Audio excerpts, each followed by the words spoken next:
Welcome back. आज का topic है हमारा एमसीएसए से रिलेटेड कि मतलब हम एमसीएसए में क्या करेंगे, उसकी बेसिक उसकी रिक्वायरमेंट क्या होगी सर्वर की। तो और सर्वर 2008 के बारे में कुछ थोड़ा बहुत पढ़ेंगे। तो चलो स्टार्ट करते हैं। Introduction to Microsoft certification. MCSA में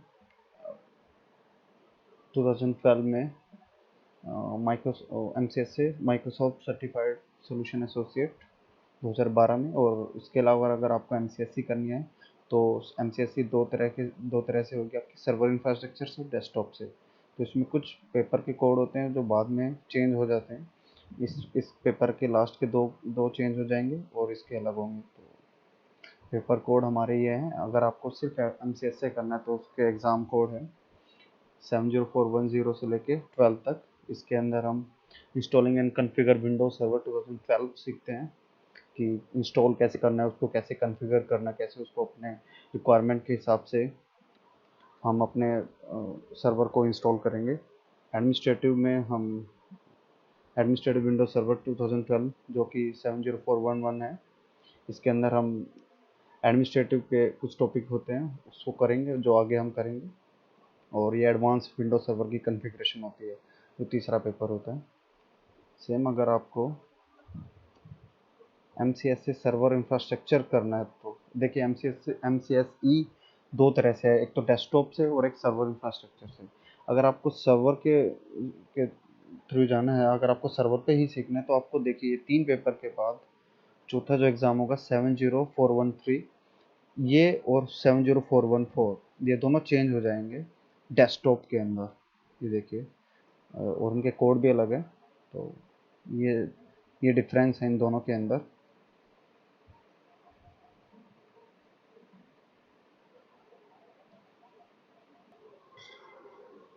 तो अभी इसमें स्टार्ट करने से पहले थोड़ा सा पीछे से हम देख लेते हैं इनकी हिस्ट्री क्या है माइक्रोसॉफ्ट नेटवर्क ओएस की। जैसे माइक्रोसॉफ्ट के नेटवर्क के ओएस अभी जो लेटेस्ट चल रहा है वो सर्वर 2019 है। उससे पहले 16 आया था एंड देन उससे पहले 12 था। स्टार्टिंग में जो सबसे पहले सर्वर हुआ था उसका नाम विंडोज़ एनटी से स्टार्ट था उनका। जैसे विंडोज़ एनटी 3.1 जो कि 1993 में रिलीज हुआ था। देन आफ्टर उसका वर्जन आया अगले ही साल 3.5 जो 1994 में हुआ एंड देन 4.0 1996 में आया। उसके बाद हमारा विंडोज़ एनटी 5.0, उसके बाद हम इनका नाम चेंज कर दिया गया जो फिर विंडोज़ 2000 के नाम से जाना गया। देन उसके बाद डॉट नेट सर्वर जिसको हम विंडोज़ 2003 भी बोलते हैं, 8 आया, 12 आया और अभी जो फ़िलहाल दो नए हैं 16 और 19। तो ये दो और नए आए हैं। तो अभी थोड़ा 8 के बारे में देख लेते हैं। माइक्रोसॉफ्ट विंडोज सर्वर 2008, इसमें ये 3 फ्लेवर में आया था, स्टैंडर्ड एडिशन में, एंटरप्राइज एडिशन और डेटा सेंटर एडिशन के अंदर। और माइक्रोसॉफ्ट सर्वर 2012 4 एडिशन में आया था, जो कि foundation edition, essential, standard edition, data centre edition में।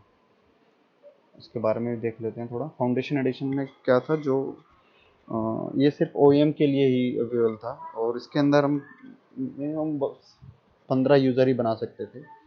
एसेंशियल में 25 यूज़र था, जिनके छोटी ऑर्गेनाइजेशन है, जिनमें ज़्यादा आपके यूज़र नहीं है, तो उसमें आप एसेंशियल का यूज़ कर सकते थे। एंड स्टैंडर्ड के अंदर 2 वर्चुअल इंस्टेंसेस आपको साथ में आया था, फुली विंडोज सर्वर फंक्शनैलिटी के साथ। डेटा सेंटर था वो अनलिमिटेड वर्चुअल इंस्टेंस के साथ आया था। तो और विंडोज सर्वर 2012 की रिक्वायरमेंट जो इसकी बेसिक रिक्वायरमेंट है, इसके अंदर प्रोसेसर मिनिमम एक प्रोसेसर चाहिए आपको, जो कि 1.4 गीगाहर्ट्ज़ पे काम करता हो। 64 बिट प्रोसेसर होना चाहिए। मैक्सिमम आप 640 प्रोसेसर यूज़ कर सकते हैं। रैम आपको चाहिए minimum 512 M B RAM minimum चाहिए आपको, मैक्सिमम 40 बी आपको चाहिए। और अवेलेबल आपकी जो डिस्क स्पेस है आपके कंप्यूटर के अंदर मिनिमम 10 जी बी होना चाहिए। और रिकमेंडेड है 80 जी बी, और इससे ज़्यादा हो तो वेल एंड गुड। तो ड्राइवर आपके साथ, अगर आप पेन ड्राइव भी यूज़ कर सकते हैं, उसको बुटेबल करके आप अपना सर्वर इंस्टॉल कर सकते हैं। मोस्टली आजकल पेन ड्राइव ही यूज़ करते हैं, और भी बहुत सारी चीज़ें आ चुकी हैं जिससे हम यूज़ कर सकते हैं, इंस्टॉल कर सकते हैं उसे, डीवी रोम के अलावा।